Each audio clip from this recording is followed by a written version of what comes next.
Muy buenos días, tengan todos ustedes. Soy el doctor Eduardo Antonio Lara Pérez. A nombre de la Academia Mexicana de Pediatría y Médicos Unidos, les damos la más cordial bienvenida este jueves 4 de febrero del año 2021 en nuestra plática de café.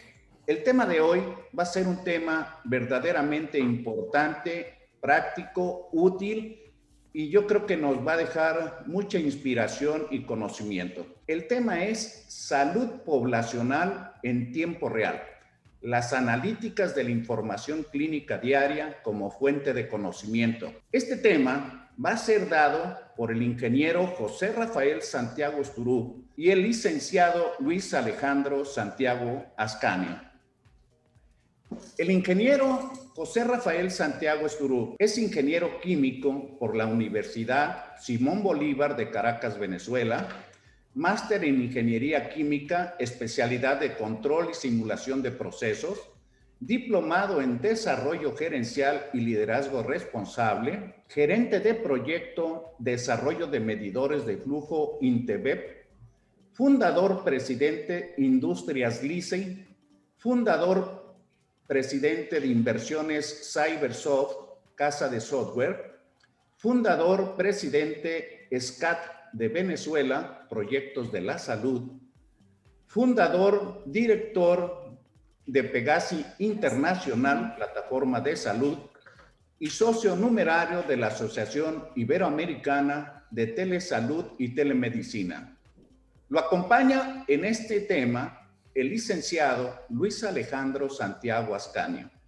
Él es licenciado en Comunicación Social por la Universidad Central de Venezuela, máster en Investigaciones en Comunicación Social, profesor de Publicidad y Relaciones Públicas, director gerente de Tecnología SCAT de Venezuela, desarrollo de proyectos de salud, Scrum of Scrum de Banamex, asignado por IBM, fundador, CEO de Pegasi Internacional, plataforma de salud, ganador del premio otorgado por el MIT como bajo innovadores en LATAM 2020. Sin más preámbulo, cedo la palabra a nuestros ponentes. Muy buenos días, adelante. Bueno, buenos días, muchas gracias. Quiero agradecer al doctor Eduardo Lara Pérez por esta invitación y a toda la Academia Médica de Pediatría y a Médicos Unidos, porque es un placer poder compartir con todos y contarles un poquito lo que hemos estado haciendo durante estos años basados en la práctica diaria de la medicina. Yo estoy seguro que todos los médicos que nos están acompañando hoy estudiaron en la universidad y les enseñaron a hacer su historia clínica. Y era un papelito donde tenían un recetario que ellos iban preguntándole al paciente qué sentían, qué tenían y estaban obligados a guiarse por esa chuleta, como decimos nosotros en Venezuela, ese chivo, no sé cómo dicen allá en México, pero seguían una estructura de historia médica y esa historia médica quedaba escrita en un papel que al final pasaba a formar parte del folio de ese paciente.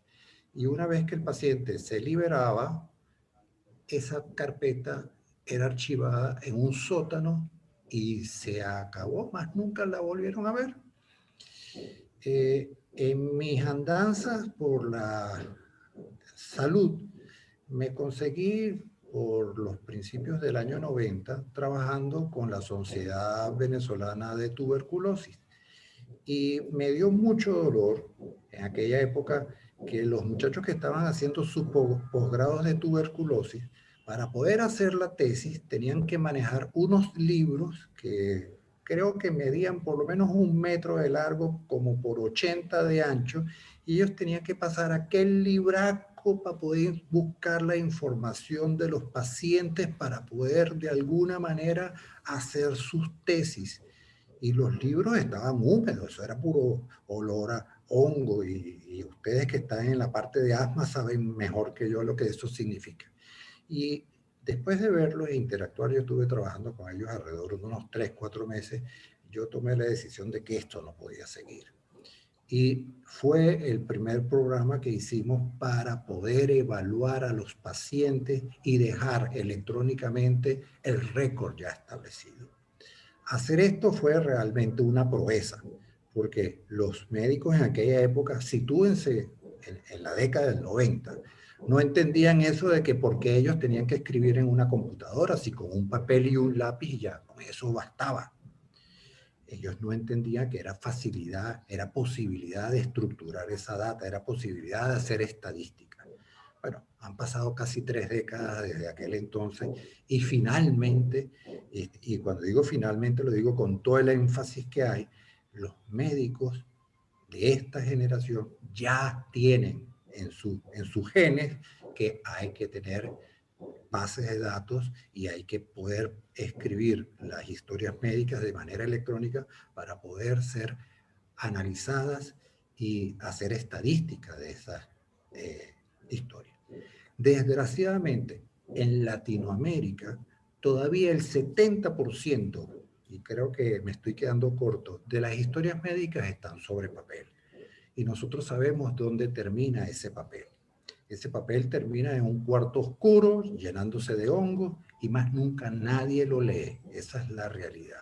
Entonces, desde el punto de vista nuestro, nuestra lucha ha sido que se acabe el papel, realmente así, que se acabe el papel y que las historias médicas que se están realizando día a día se lleven en electrónica y que esa información, protegiendo todos los datos confidenciales que tiene que tener esa información, sea posible ser explotada.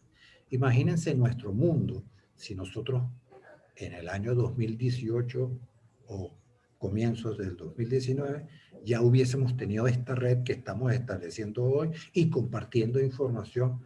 ¿Qué estuviéramos haciendo ahorita con el COVID? No estuviéramos ahorita volviéndonos locos con el COVID. Se hubiera podido empezar a estudiar el COVID desde el 2019. Entonces, es como obvio hoy en día que la información médica debe ser electrónica, pero pasamos 30 años para aprenderlo. Yo quisiera que Luis Alejandro, nos explique con mucho más detalle a qué nos referimos con dejar el papel, para que tengamos una visión más clara a qué me refiero yo con explotar estadística, big data, inteligencia artificial a partir de datos que todos los médicos están recolectando día a día. Entonces te cedo la palabra, Luis, para que sigas. Perfecto, bueno, muchísimas gracias. Un gusto estar aquí con ustedes el día de hoy, compartir un poco la experiencia que hemos tenido y lo que podemos hacer con información relevante y debidamente estructurada en el sector salud y cuáles son un poquito los hallazgos que vamos a tener. Voy a compartir mi pantalla con ustedes para mostrarles una pequeña presentación que preparamos para la ocasión y comentarles un poquito sobre qué podemos hacer con esta información. ¿Okay? Entonces, básicamente aquí vamos a estar comentando sobre cómo podemos incidir positivamente sobre nuestra visión de la sociedad en conjunto, de Latinoamérica en particular, a través de la utilización de las analíticas que nos produce una recolección adecuada de datos, ¿no? Partimos por el principio, hablando cuál es la situación de nuestra región con respecto a esa recolección de datos. Como comentaba mi papá, esa información ahorita en más del 70% de nuestra región se encuentra todavía en papel. Es una información que, bueno, aquí les voy dejando un poco las fuentes de las que estamos trabajando. La Unión Internacional de Telecomunicaciones califica a América, en general, particularmente Latinoamérica, como una de las regiones donde existe la menor prevalencia de este registro clínico electrónico, que es como el objeto de la manera que se ha denominado. Y un poco la incidencia que esto tiene sobre las políticas que pintamos dentro de la región para el acceso a la salud y cómo más bien si estas políticas fueran, digamos, propagadas a nivel público y privado, el sector podría tener, o nuestras poblaciones podrían tener mejor acceso a la salud. Aparte de este número, que es bastante alto para estándares internacionales, tenemos un número de consecuencias de esa falta de tecnologización y uno de los números que traigo aquí para darles un ejemplo es cómo en México, y esto es de acuerdo a la Organización Panamericana de la Salud y la Organización Mundial de la Salud, cuando hacemos nuestra estadística poblacional, en casi el 15% de los casos, la manera en la que nomenclamos o indicamos el diagnóstico, y sobre esto se basan las previsiones de morbilidad e inclusive mortalidad de los países, en casi el 15% de los casos, la información recolectada en formato papel y luego transcrita no sirve para absolutamente nada.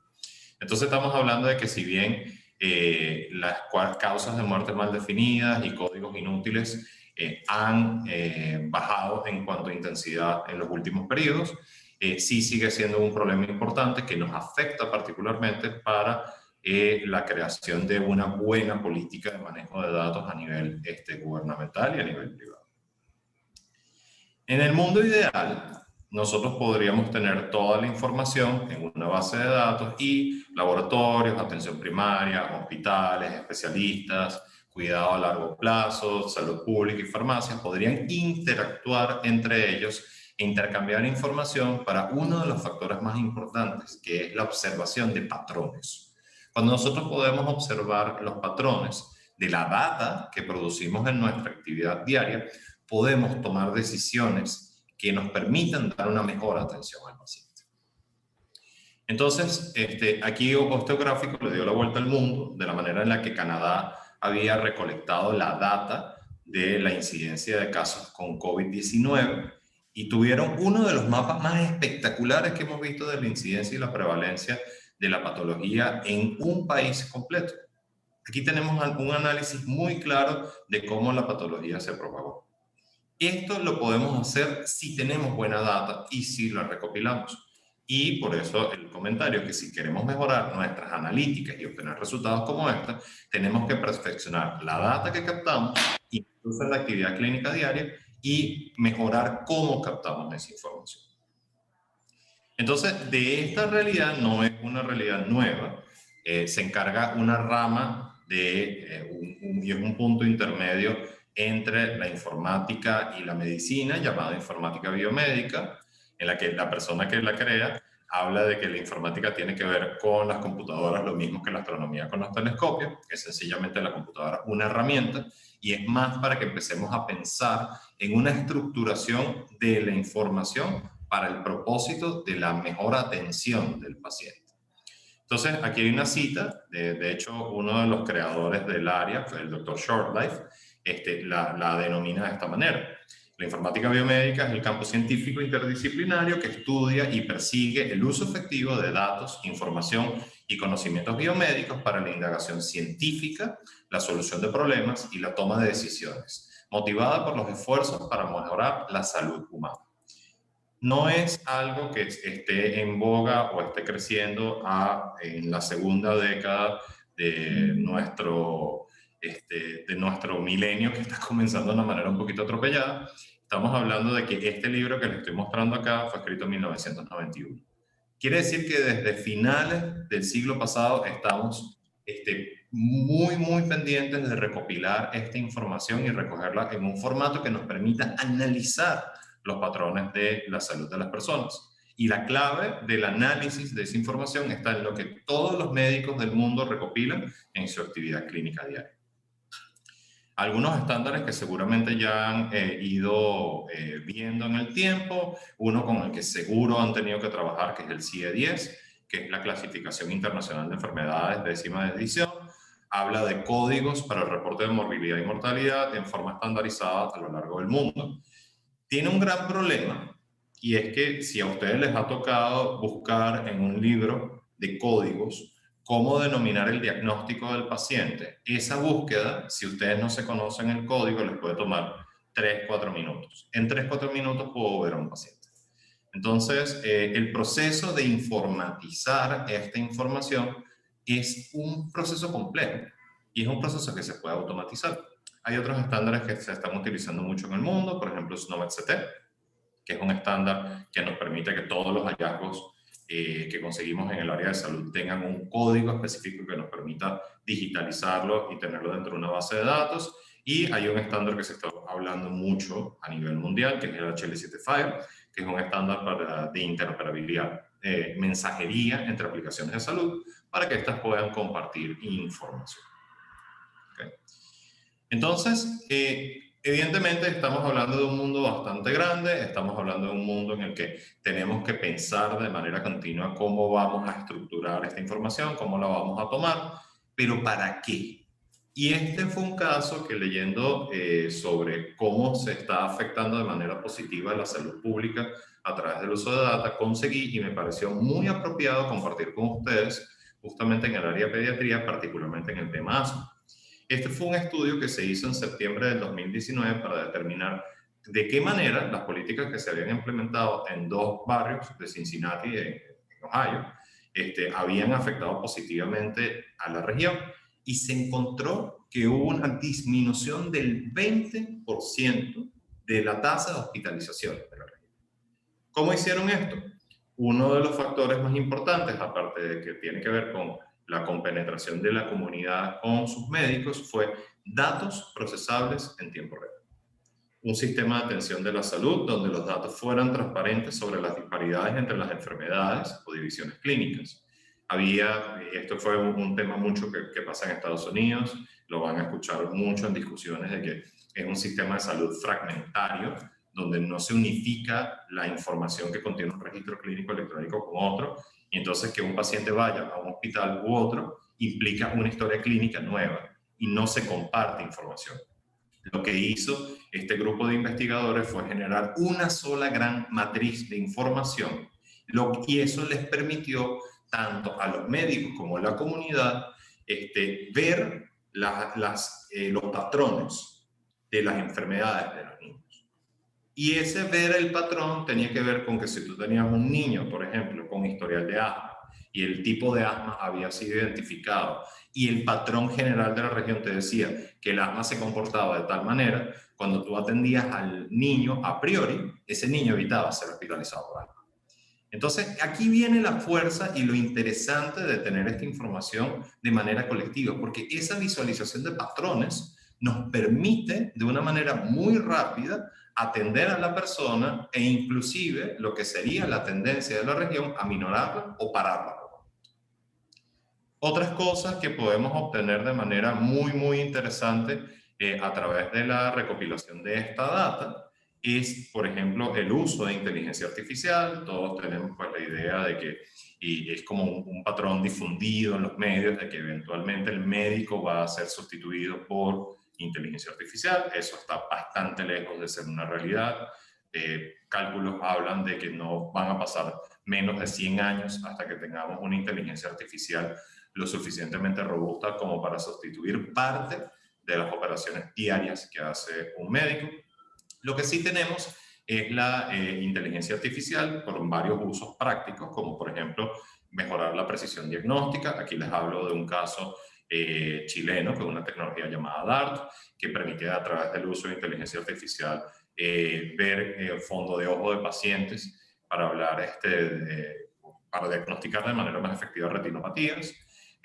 Permite el desarrollo de medicamentos mucho más rápido. Han escuchado hablar mucho seguramente de Watson, que es la inteligencia artificial de IBM, que permite visualizar pues, tratamientos. E inclusive, en el caso del COVID, se habló de que la detección, particularmente de la llamada tormenta bradicárdica, es una detección que se hizo a través de una inteligencia artificial. Además, tenemos la creación de tratamientos médicos más efectivos. La inteligencia artificial está continuamente procesando muchos datos que si nosotros nos pusiéramos a procesarlo en cada paciente, en cada momento nos tomaría demasiado tiempo. Y por último, que esto es lo que está más en boga, es la edición genética.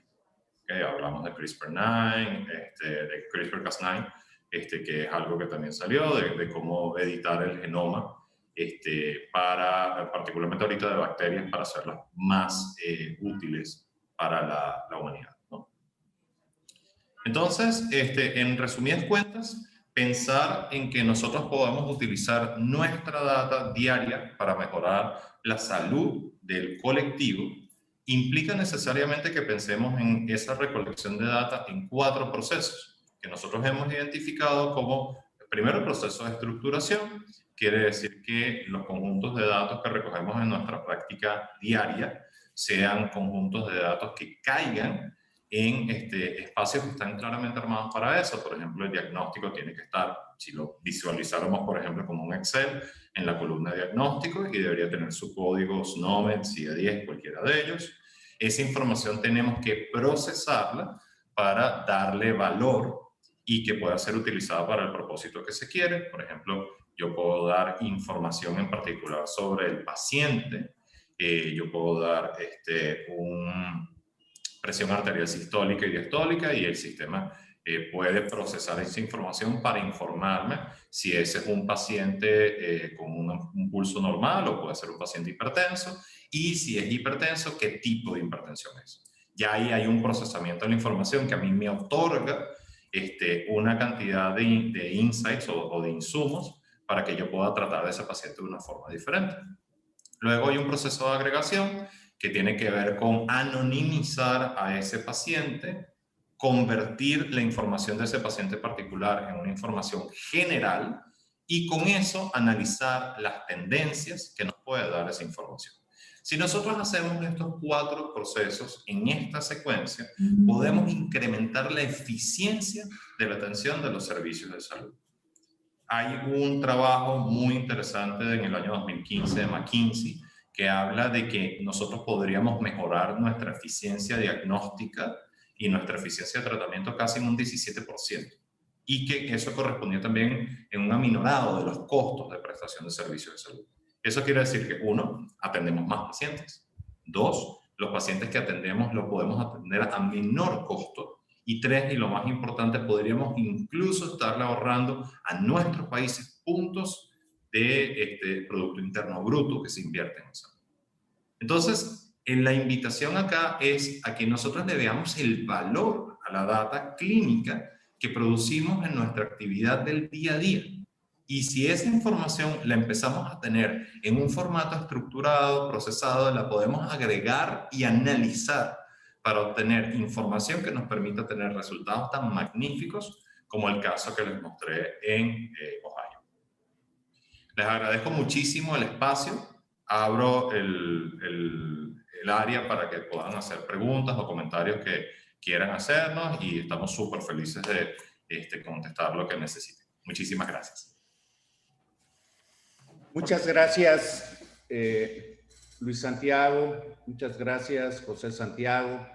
Realmente yo creo que para muchos de nosotros esto, aunque no es totalmente nuevo, sí es nuevo la utilización. O sea, nosotros desde hace tiempo utilizamos herramientas por computadora y un poco desordenadas, dijera yo, al menos en mi caso, ¿no? En el cual pues llevo los archivos médicos y cuando yo necesito saber simplemente qué edades veo de mis pacientes, pues tengo que ir nuevamente a mis archivos a sacar dato por dato y así cada una de las variables que yo quiera utilizar para poder hablar con certidumbre de lo que yo estoy haciendo o de lo que estoy teniendo dentro de mi consulta. Con este sistema que nos acabas de decir, ¿cuáles serían las ventajas en ese aspecto? Vale, perfecto. Muchísimas gracias, doctor. Yo creo que una de las grandes ventajas que tenemos es a la hora de investigar, la información está disponible a un solo clic de distancia. Lo importante aquí es que, como lo decimos, y es uno de los retos que se asumen en los sitios donde esta información se ha recolectado en formato digital ya, hablamos de un tipo de data que es desestructurado. Si yo tengo un campo de texto, que no es otra cosa que como un documento Word, a la hora de que yo quiero procesar esa información para producir investigación y, por ejemplo, tener estos tableros de calor espectaculares que vemos, de dónde está el paciente con la patología, las cadenas de transmisión que hemos hablado con COVID-19. Cuando yo quiero evidenciar eso, esa data que yo recogí por estar digitalizada no me sirve para ese propósito. Entonces, la gran ventaja a la hora de investigar es que como yo tengo una base de datos claramente segmentada, donde la columna de edad tiene todas las edades de los pacientes y el paciente está identificado, cuando yo le digo al sistema, muéstrame los pacientes de 10 a 15 años con prevalencia de asma, por ejemplo, podría ser, o de alergia estacional, el sistema puede rápidamente darme esa información en un formato condensado. Esa es como la gran ventaja que tenemos allí. Y eso tiene otra serie de ventajas que vienen a continuación. La primera es que cuando yo voy a crear un reporte clínico, no tengo que utilizar formatos distintos a lo que está dentro de mi información. Yo le digo al sistema, oye, estructúrame la información en este formato y hacer el reporte de una consulta me toma 4 segundos. No tengo que estar tipeando el mismo reporte una y otra vez. Otras ventajas que tenemos allí tienen que ver con la posibilidad de medicar en línea. Otras ventajas que vemos por allí es la posibilidad de hacer teleconsultas, contactar a mi paciente de forma digital. Pero creo que la ventaja más grande que tenemos allí es que podemos migrar rápidamente a un mundo donde el formato, hablamos de una historia global.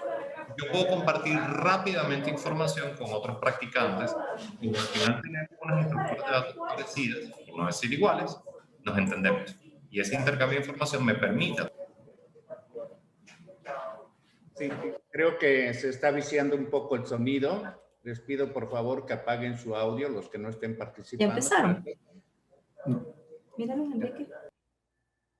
Y una de las cosas, de acuerdo a lo que estás mencionando, es que el médico no tiene o no se puede dar tiempo para todo.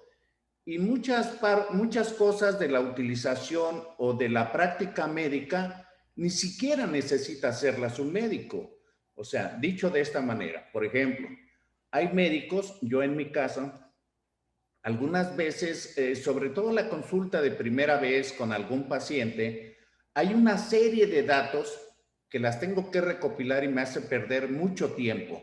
O sea, la ficha de identificación, dónde vive, el teléfono, etcétera, la edad del papá, edad de la mamá, y cuando ya veo, ya llevo 40 minutos simplemente estudiando o recabando información de cosas que todavía no llego a lo verdaderamente importante o importante de la demanda de atención. Eso lo puede hacer una secretaria, lo puede hacer el mismo paciente y a lo mejor me ahorra tiempo, pues yo al momento nada más, qué es lo que lo trae aquí y los datos que yo encuentro a la exploración física o los que se pueden medir, o sea, la talla, el peso, perímetro cefálico, el flujo respiratorio, etcétera, lo que yo quiera medir.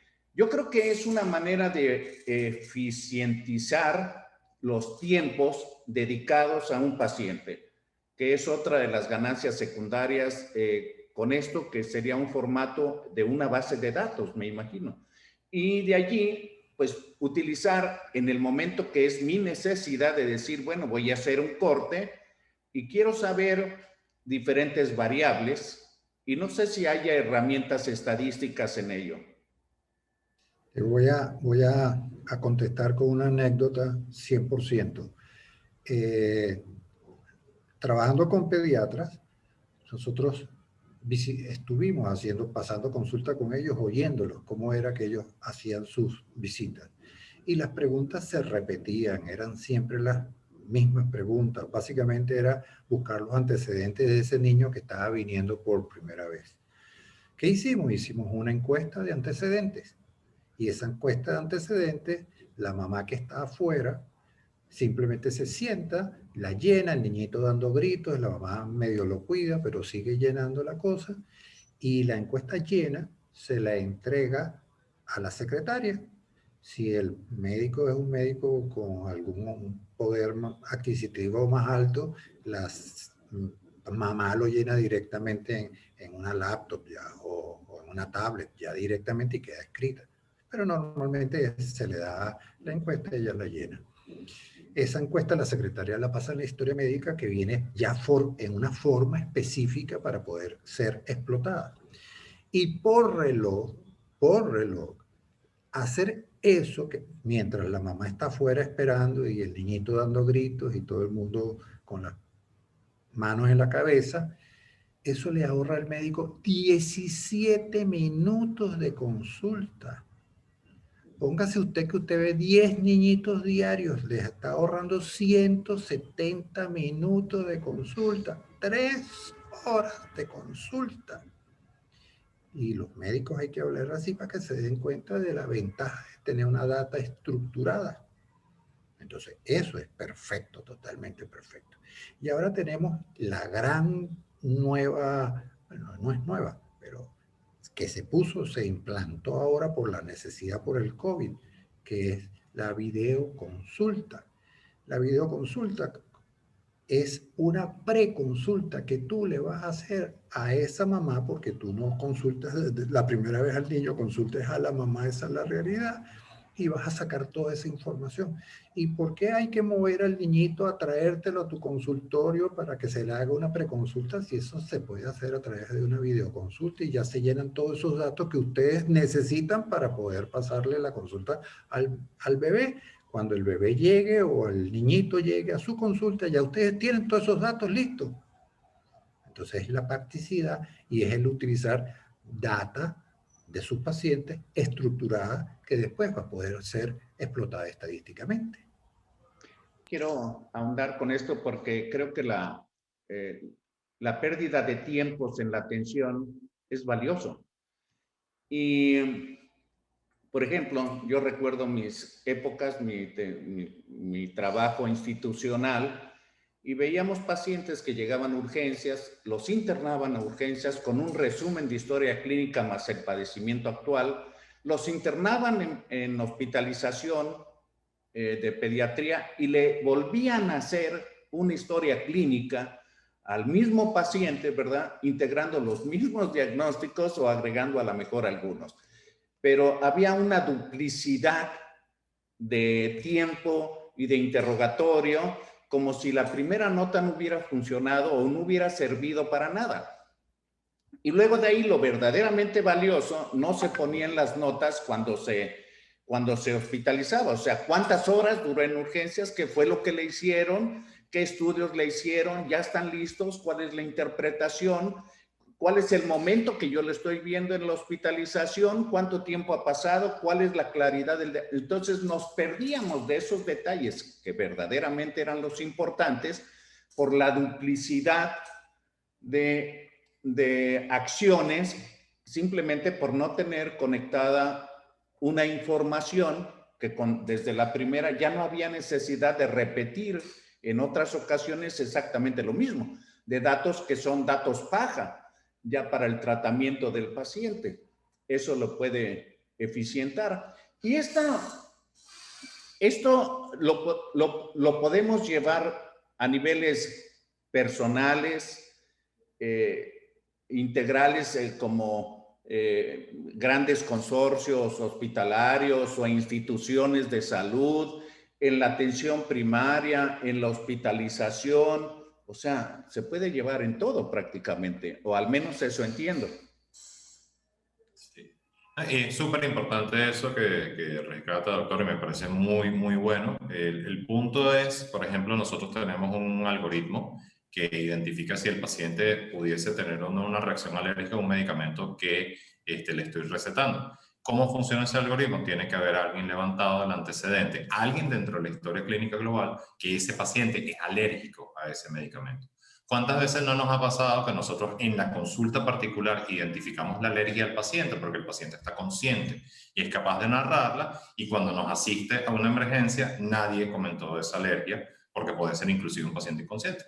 Si nosotros tenemos esa información en alguna parte y ya queda sujeto, cuando yo en emergencia le estoy indicando un tratamiento a ese paciente, esa alergia sale a relucir.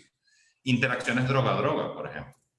Sabemos que el paciente está tomando un medicamento que puede interactuar y no tengo esa información porque no tengo el expediente clínico. Cuando ya yo empiezo a estructurar la información y trabajar que esa información se comunique, todas estas realidades que son eventos adversos para el paciente se evitan. Bien, aquí hay un comentario del doctor Reinaldo Michel. El doctor Reinaldo Michel es académico y es gastroenterólogo pediatra, cirujano. Dice, buen día. Sin duda la estructuración de los datos clínicos es sin duda muy útil. Sirve para investigar, resumir, etc. Lo grave es ingresar a una nueva torre de Babel. O sea, yo debo de entender que a lo mejor el mensaje que quiere decir el doctor Mitchell es la confusión. No, si me permite, se los digo. A ver, adelante, Reinaldo. Con Torre de Babel me refiero a la portabilidad y a la intercomunicación de las interfaces. Su sistema Pegasi no es compatible, o si es compatible con el Sistema Digital de Sanidad Militar en México, por ejemplo, con el sistema que tiene el Instituto Nacional de la Nutrición, con el que tiene el Seguro Social, o que tiene el ISSSTE, o el que tiene Sanidad Naval. Bueno, a eso me refiero como Torre de Babel, porque no hay comunicación. O los privados. Distintos, claro. Sí, ahí justamente un poco el trabajo que nosotros hemos hecho, y somos una de las pocas plataformas en Latinoamérica que trabajan con un estándar de interoperabilidad. Esa área específicamente que está tocando es el área de interoperabilidad, cómo los sistemas se conectan e intercambian información. Y nosotros estamos basados en un estándar internacional que es más difundido, que se llama HL7 FHIR, o HL7 versión 4.0. Entonces, eso básicamente es lo que desde la informática biomédica se ha creado para permitir que sistemas de salud que manejan conjuntos de datos distintos intercambien información, y esa información está estandarizada. Por eso justamente el término que utiliza de Torre de Babel es súper adecuado, porque en informática muchas veces un idioma habla el lenguaje A, o sea, una plataforma habla el lenguaje A y la otra habla el lenguaje B. Lo que tenemos que hacer justamente es unificar. ¿Con cuántas plataformas se han interconectado en México? En México en particular tenemos, por ejemplo, trabajamos con General Electric, hablando netamente del tema de imagenología, por ejemplo, trabajamos con General Electric, trabajamos con Fuji, hemos hecho interconexiones en particular con sistemas administrativos particularmente. Tenemos ahorita, estamos haciendo una interconexión con el sistema, con la historia clínica del Instituto Nacional de Cancerología, también para poder extraer información y procesarla allí también, complementar un poco la estrategia que están utilizando. Y con vendors internacionales, todos los que trabajan con HL7 versión 2.0, 2.3, 2.5 y con FHIR, tenemos interconexión automática con ellos. Sí, desafortunadamente, la Torre de Babel sigue existiendo, porque es muy complicado. Desafortunadamente, los sistemas, por ejemplo, Sanidad Militar tiene una estructura peculiar propia.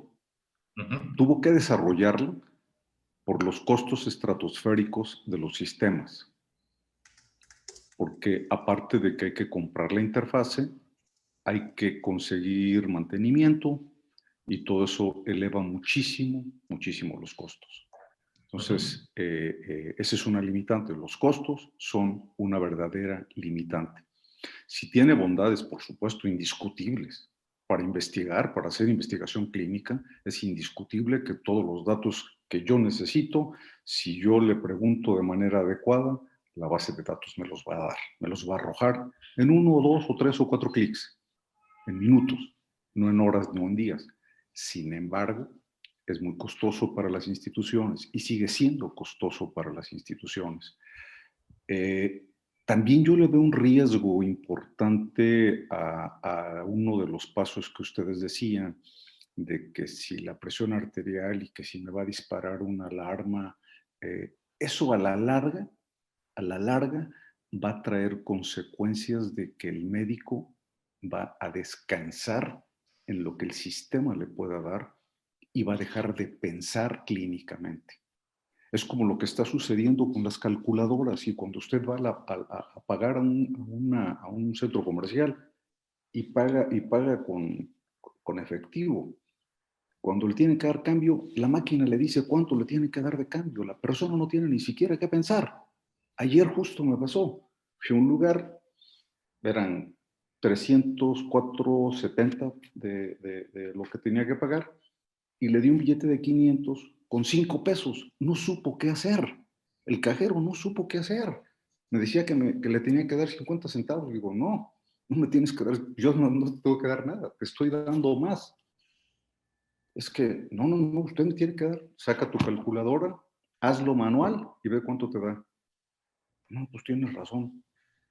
Ya no piensan, se automatizan, se bloquean, se inutilizan.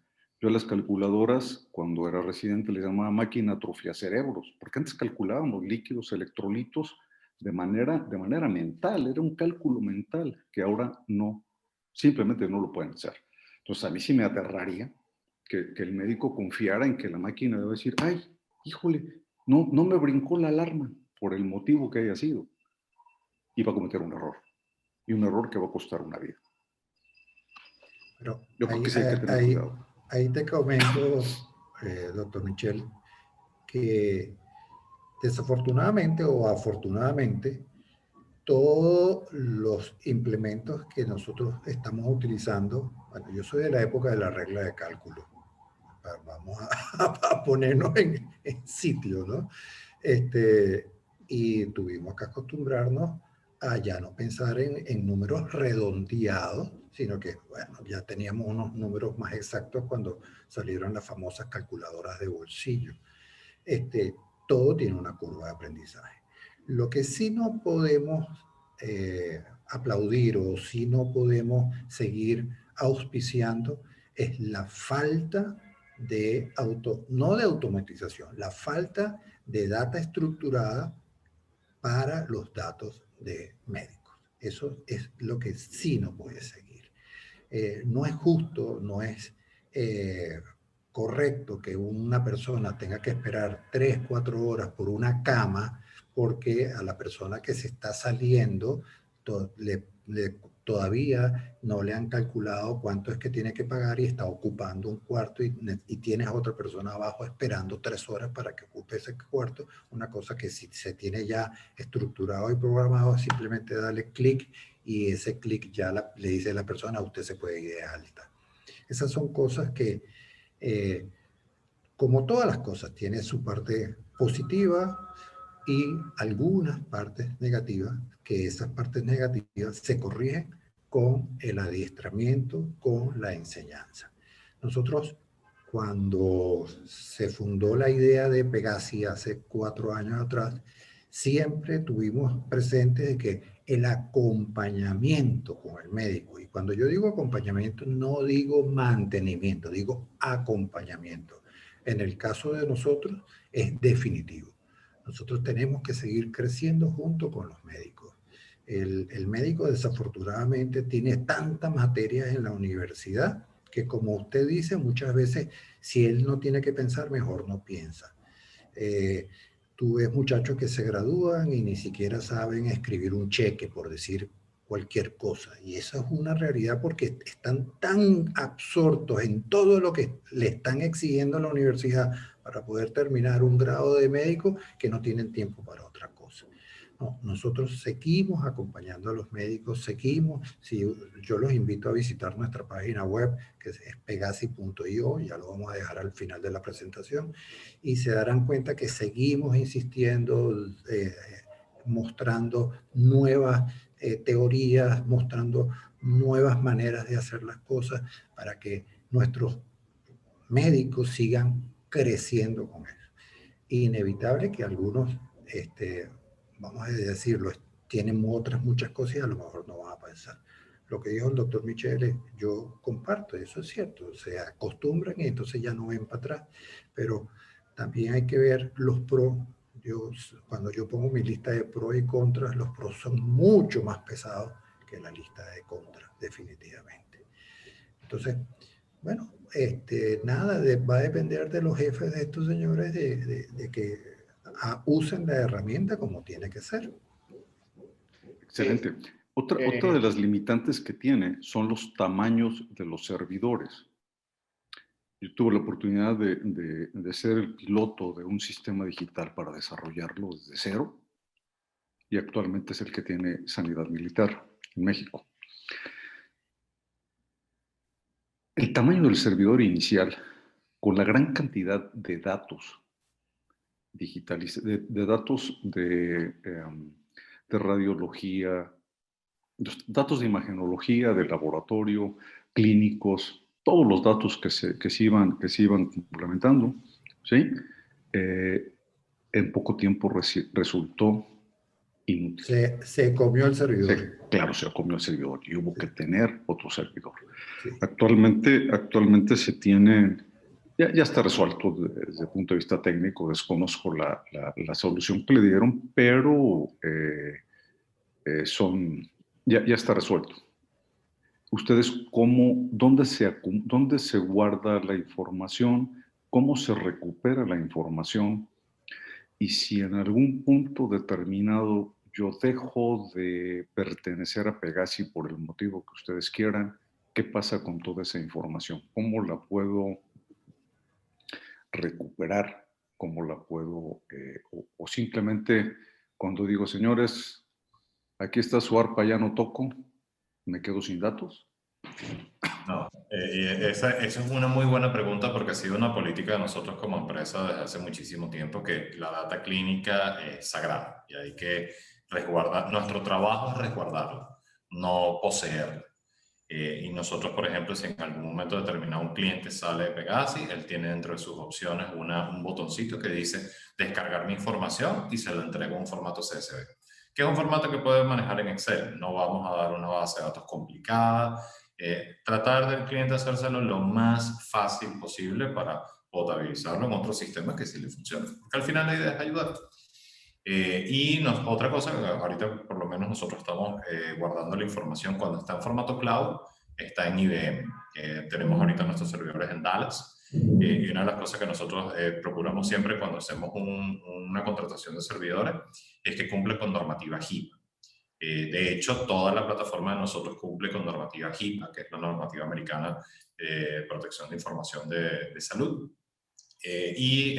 Poco a poco también estamos propagando, porque es el caso de uso regional. Por ejemplo, en México estamos viendo la NOM 024 y aplicando los patrones de control de data que la NOM 024 no exige. No estamos listos todavía con la 024, pero estaremos en un par de meses. Y básicamente lo que nos orientamos mucho es que el cliente en cualquier momento tenga acceso a su información.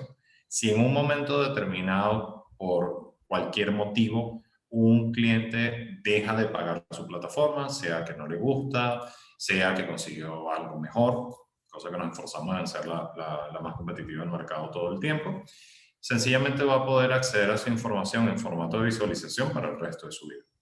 Si en algún momento también, aparte de descargar la información, quiere que nosotros la eliminemos, solo le tomo un correo. Señores, quiero que eliminen mi información. Para nosotros tener ese correo como respaldo legal de que la persona exigió la eliminación de la información.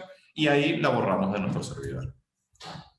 Y otro punto importante es que nosotros a nuestros clientes les damos la posibilidad de que trabajen o con un servidor local o con un servidor cloud. Si trabajan en un servidor local, ese servidor lo pueden conectar a través de una tecnología que estamos patentando llamada vSync con el servidor cloud. Y lo único que necesita el servidor local para sincronizar con la nube es en algún punto del día tener acceso a Internet. No tiene que tenerlo de manera permanente. Y así tengo la información local por si se me va el Internet o en cloud por si se me daña el servidor. Así aseguramos una factibilidad de acceso a la información del 99.9. Siempre está el incidente que se me vaya la luz y ahí ni modo. Pero en otro escenario tengo acceso permanente. Oh, excelente. Y si no tengo internet, vamos a suponer que toda mi información, supongo que tienen formatos de receta, de recetario, etcétera. Correcto. Y yo ya llevo 5 años trabajando con ustedes, ya no tengo papelería física, sino son puras hojas blancas. ¿Qué sucede cuando el internet hace de las suyas y me quedo sin internet? No me puedo conectar. Me pico los ojos, puedo trabajar en Word, la información que recolecte, cómo la puedo recuperar, ¿qué hago? Voy a retomar un poquito lo que dijo anteriormente Luis. Nosotros estuvimos casi 2 años trabajando en un desarrollo que nos basamos en la banca, básicamente la idea de la banca, que se va al internet y ellos igualito te pagan por el cajero, ¿no?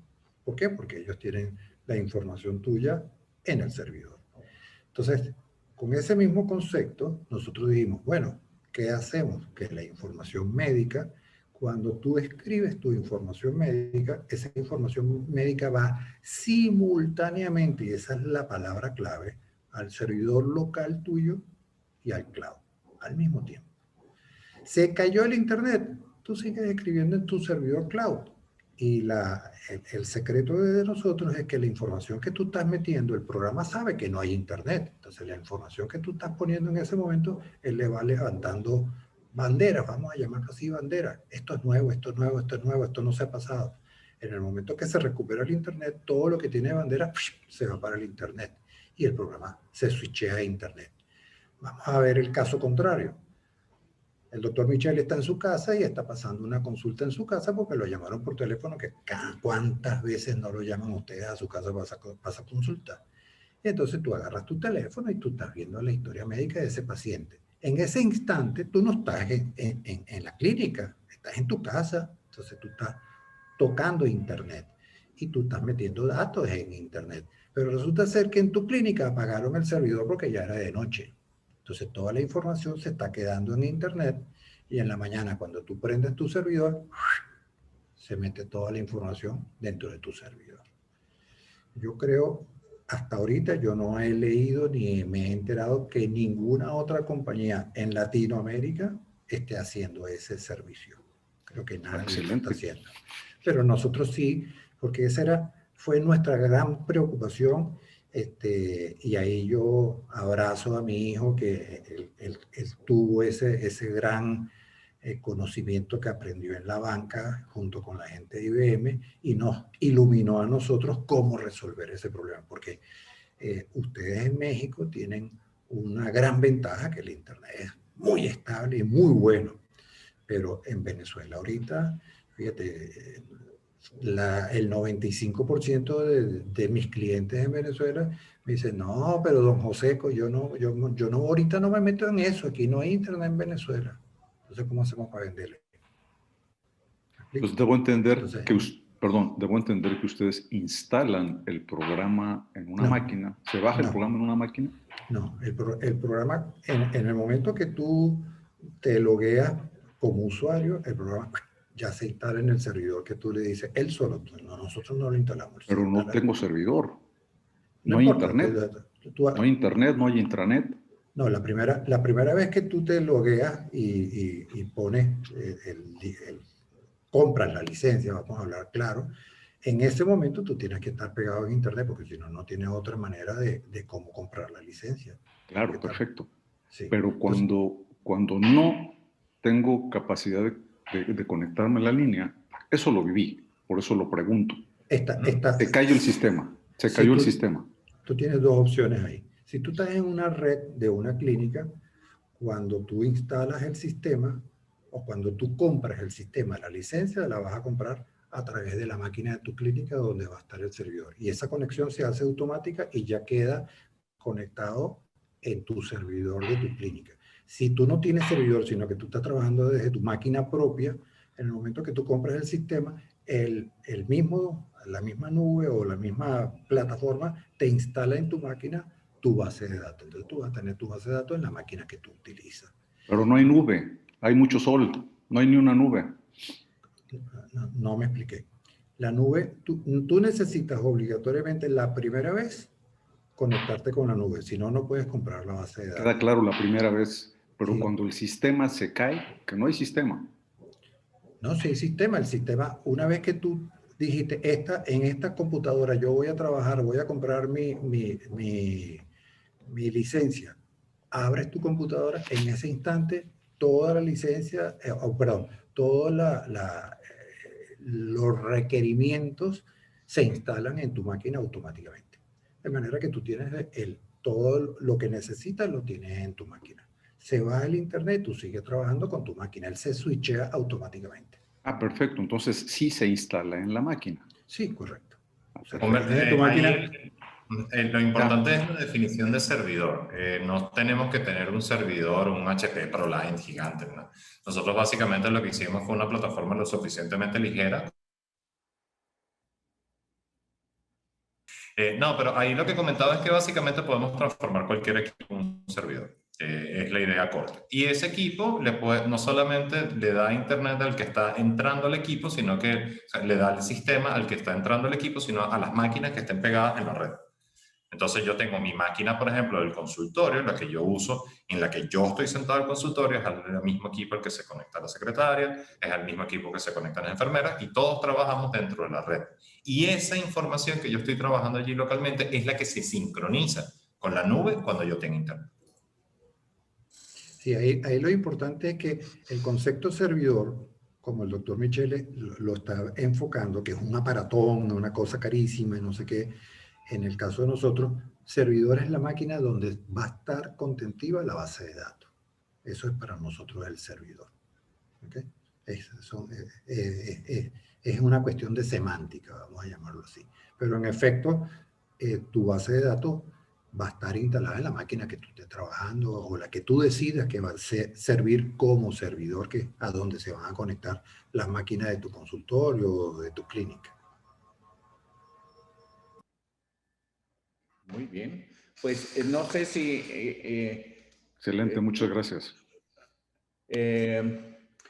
Yo creo que se han tocado temas que yo ni siquiera me imaginaba, que gracias al doctor Mitchell, mi querido amigo y colega que es tan visionario y tan inteligente y con tanta experiencia, los tocó.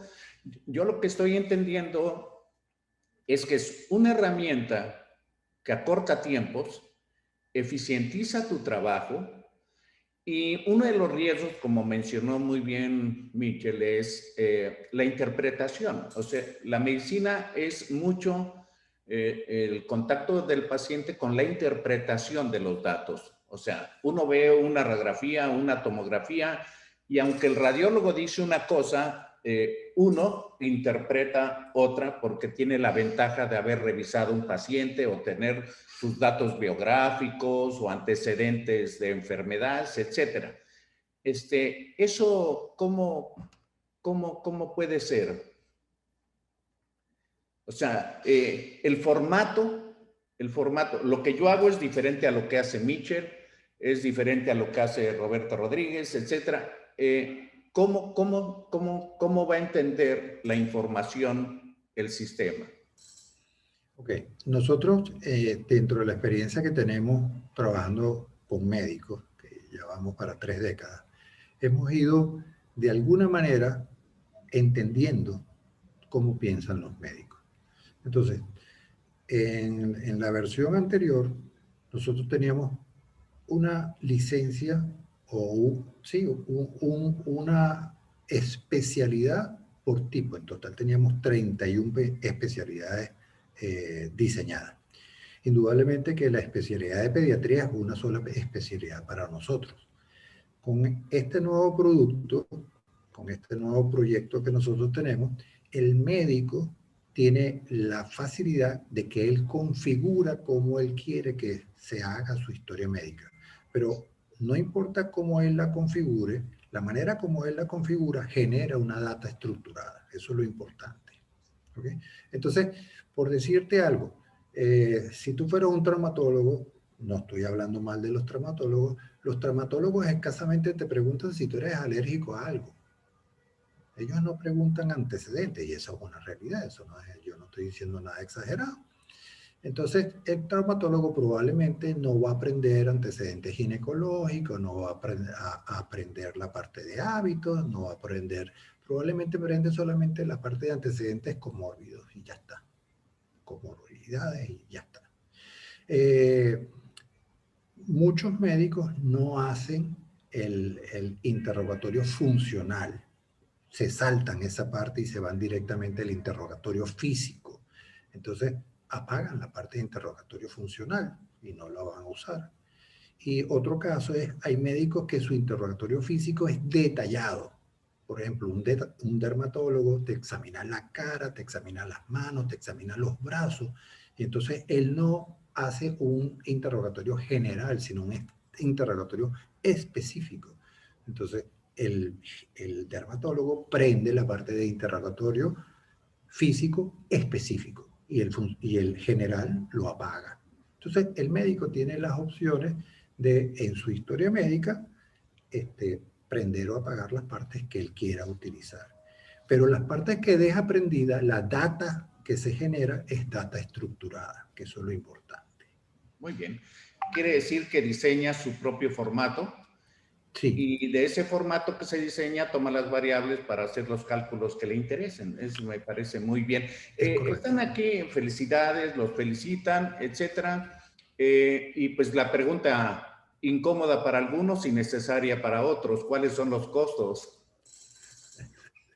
Sí, no, es una muy buena pregunta. Ahorita en México en particular estamos trabajando por un costo de 850 pesos mexicanos al mes de suscripción, y obviamente hay un plan incentivo si, por ejemplo, firmamos un contrato anual o trianual para el uso de la plataforma.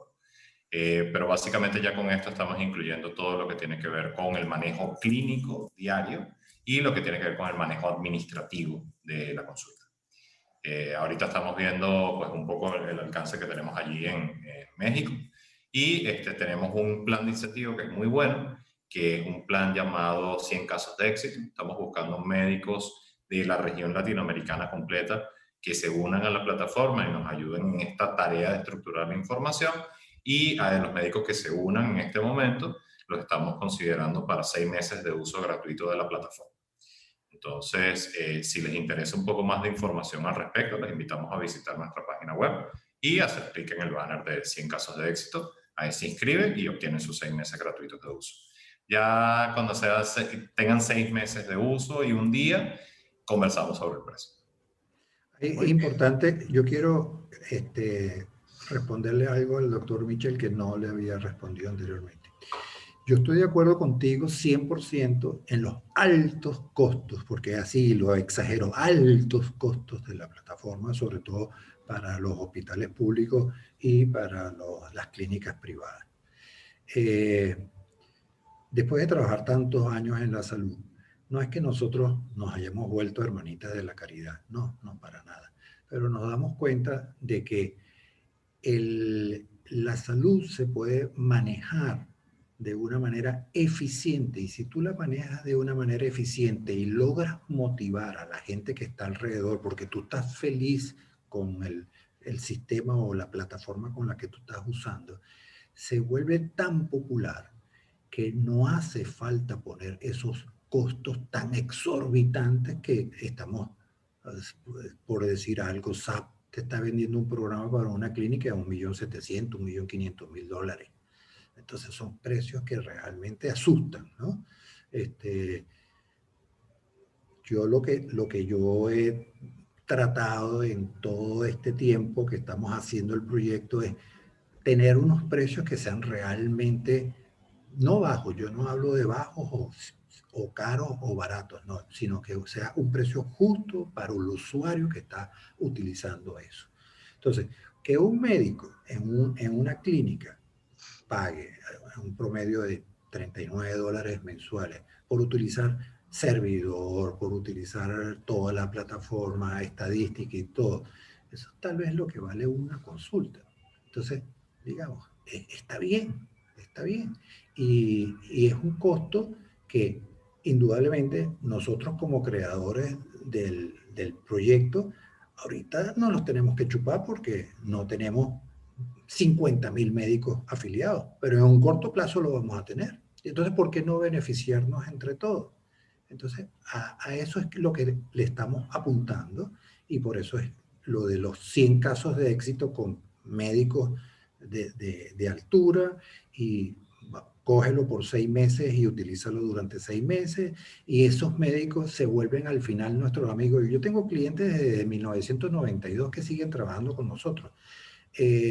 Y son mis amigos, y ellos son los que me dicen, mira, agrégale esto, quítale esto es muy fastidioso, esto es muy lento, esto es muy rápido, yo no puedo manejarlo así tan rápido. Todos esos feedback que nosotros necesitamos como creadores, nos los dan los médicos, pues nosotros no somos médicos, los médicos son ustedes. Nosotros lo que hacemos es interpretar la mentalidad médico para llevarlo a los ingenieros que trabajan con nosotros, porque si uno deja a los ingenieros solos, nosotros nos volvemos locos. Esa es la realidad. Inventamos mucho. Quiero agregar a tu comentario, José, de que nosotros nos quejamos mucho que esta pandemia pues no solamente nos ha pegado en la salud, sino también económicamente. Y la gente trata de resguardar y tratar de no gastar, pero a veces el gasto más caro es el que no sirve para nada. Entonces, a lo mejor hay que hacer una revaloración de encontrar un equilibrio entre la utilidad que tiene. Ya mencionó, por ejemplo, Luis acerca de las ventajas de tener los datos casi en tiempo real para manejo de la pandemia en Canadá y los datos de información. Yo creo que el valor que cada uno de nosotros le querramos dar acerca de lo que hacemos y cómo lo podemos mostrar, pues es una excelente idea, herramienta y que muy posiblemente está al alcance de todos nosotros. Yo debo de imaginarme que a niveles institucionales o de consorcios o algo debe de aumentar el precio, por supuesto, pero yo creo que de manera individual debemos de hacer un análisis ahí en la Academia Mexicana de Pediatría y Médicos Unidos, simplemente qué es lo que se puede, y yo creo que tiene muchísimas ventajas en cuestión de eficientizar tiempos y formas. Yo quisiera que nos dejaran un mensaje final, porque ya estamos, ya nos pasamos un poquito del tiempo, porque está muy interesante esto, pero un mensaje final para concluir esta grabación. Bueno, primero agradecerle a todos ustedes por habernos escuchado. Esto ha sido, en mi caso particular, mi tarea de hace 3 décadas, hablar con los médicos, abrirle los ojos, decirle que esto existe, que esto es una realidad. Hoy en día es mucho más fácil porque hoy en día todos los muchachos ya están naciendo con su laptop debajo del brazo. En la época de nosotros nacíamos con la regla de cálculo metido en el bolsillo. Entonces es más fácil, definitivamente. La barrera que existía en la década de los 90 no existe hoy en día. Existen miedos o pensamientos como el que dijo el doctor Mitchell, que eso es muy costoso, entonces hay que ahora pregonar, no es costoso. Cuando yo me compro un par de zapatos, yo digo, yo necesito un par de zapatos, yo no voy a invertir en un par de zapatos, eso no tiene sentido. Entonces, ustedes necesitan este tipo de herramientas para mejorar. Inclusive tú mencionaste el dolor en el bolsillo producido por el COVID, y si te pones a pensar fríamente, utilizar este tipo de herramientas te mitigan el dolor inmediatamente porque tú vas a ser más productivo. Y no solamente vas a ser más productivo, vas a poder atender a más pacientes sin ni siquiera moverte de tu casa. Entonces, eso es un tema que hay que pensarlo en el momento de afiliarse a las plataformas electrónicas. Entonces, quiero cerrar mi intervención con una transmisión de energía de que sí se puede si nos juntamos. Eso es definitivo. Y que la recopilación de datos día a día es una necesidad no solamente para Latinoamérica, es una necesidad para la humanidad. Y si nosotros no tenemos esa data estructurada, eso no se puede usar. Eso es, bueno, estamos haciendo algo que salimos del paso, ayudamos a nuestro paciente y ya está, pero no estamos viendo hacia el futuro. Entonces, unámonos hoy para el futuro. Eso es mi mensaje final. Muy bien. Luis, adelante. Sí, muchísimas gracias. De nuevo, también muchísimas gracias por el espacio. Siempre es muy apasionante conectarnos con médicos de Latinoamérica que están día a día cambiando la realidad de nuestros pacientes y mejorando sus vidas. Y yo nos veo particularmente a empresas como Pegasi, como actores que trabajan continuamente de la mano con ustedes, hombro a hombro, para incrementar facilitar su trabajo diario e incrementar el alcance que ese trabajo tiene en mejorar la vida de los pacientes. Si esa actividad que es tan dura del día a día puede producirnos información que nos permita mejorar la salud colectiva, yo creo que eso es un mandato que tenemos que hacer. Y el trabajo de empresas como la de nosotros es facilitarles en la medida de lo posible que ustedes puedan tener esas herramientas en las manos. Si no, no tiene sentido. Costos prohibitivos, limitaciones tecnológicas, herramientas difíciles de usar. Lo único que hacen es entorpecer la vida del médico. Nuestra concepción es que se pueden hacer las dos cosas, de tener data estructurada y procesada con herramientas fáciles de utilizar y con una tecnología amigable para todos. Por ese motivo tenemos más de 25 años estando de la mano con los médicos y nuestra tecnología la construimos con médicos para médicos. Entonces, no hay otra cosa sino una profundísima admiración por la tarea que hacen en el día a día, y esa admiración se traduce en productos y servicios que puedan integrar fácilmente a su consulta y que produzcan un efecto de bienestar sobre la salud de la región. Entonces, ese es el compromiso que nosotros tenemos como Pegasi. Queremos aproximarlos a la idea. La tecnología no es algo que esté a kilómetros de distancia, está aquí, está ahora, y no es costoso acceder a ella.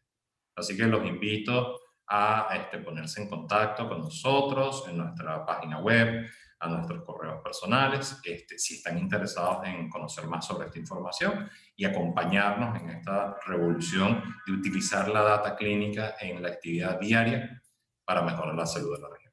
Muchísimas gracias por el espacio. Muchas gracias, Luis. Muchas gracias, José. Yo quiero hacer una reflexión final para cerrar ya esta grabación, porque yo estudié todavía a los finales de los 60, principios de los 70, medicina todavía de la manera romántica, en la que le poníamos a muchas cosas, sobre todo de anatomía, nombres románticos y el triángulo de Escarpa y cosas así. Y así crecí. Me costó trabajo después aprender las nuevas nomenclaturas. Cuando yo llegué aquí a Veracruz hace 40 años, la gente se burlaba de mí porque yo había comprado una computadora. Y lo primero que me decían es que te compraste ese juguete para estar jugando el Pac-Man, que era el único juego que había en ese entonces, uno de ping-pong. Y después de 40 años, pues yo tengo expedientes que ahora los he digitalizado y no utilicé los expedientes comunes en un folder con hojas escritas a máquina. Y realmente me causa muchísima satisfacción, mucho orgullo de ser de ese tipo de generación, y estoy convencido, a pesar de que soy un médico ya veterano, de que me entusiasma que ahora puedo hacer cosas más rápido, mejor, sin tardarme tiempo para hacer un gráfico, utilizar un papel milimétrico y toda esta serie de cosas que hacíamos de manera manual hace muchísimos años, y que ahora es tan sencillo que lo hacen mis nietos que van en la primaria. Entonces, yo creo que debemos de abrir los ojos, porque eso no es una cuestión del futuro, es la actualidad, es la necesidad. Y dentro de las necesidades, que tenemos muchos gastos superfluos que no son útiles, no nos hacen ganar dinero, ¿no? Pues hay que reflexionar sobre de esto, que es parte de nuestro trabajo, el tener información, el manipular la información para tener certidumbre y credibilidad en lo que estamos haciendo. Me queda nada más una duda con respecto a la información, porque no se mencionó, pero a veces puede volverse un documento legal o de inquietar a alguien que quiera accesar a una información por intereses varios, y que eso pueda traer alguna responsabilidad desde el punto de vista legal. No sé si quieren contestar eso rapidísimo antes de cerrar. Sí, rápida respuesta. Nosotros lo que hacemos básicamente es que ni nosotros ni cualquier persona que pueda acceder a la base de datos conoce la identidad del paciente, porque los datos de identificación se encriptan. Y creamos 2 llaves solo para esa información. Una la tiene el médico, que es el titular de la licencia, y la otra la tiene el paciente. Son las únicas 2 llaves que existen en esa información. De resto, una información que no te identifica quién es la persona no es válida desde el punto de vista médico-legal. Si en algún momento yo quiero imprimirlo, porque hay muchas legislaciones a lo largo de Latinoamérica que no hablan del registro digital como un registro médico legal, lo único que voy es a mi impresora, imprimo, sello y ya es un registro médico legal. Muy bien, muchas gracias. Pues yo quiero agradecerles nuevamente a José Santiago y a Luis Santiago su participación en el habernos ilustrado, informado e invitado a Pegasi. Creo que es la oportunidad que tendremos muchos de abordar a la nueva normalidad, por llamarle también de otra manera, a nuestra nueva realidad. Y les agradezco a todos los que formaron parte el día de hoy de manera presente, no sin antes invitarlo a otro de los eventos de la Academia Mexicana de Pediatría y Médicos Unidos. Les deseo un excelente jueves. Muy buenos días y hasta pronto.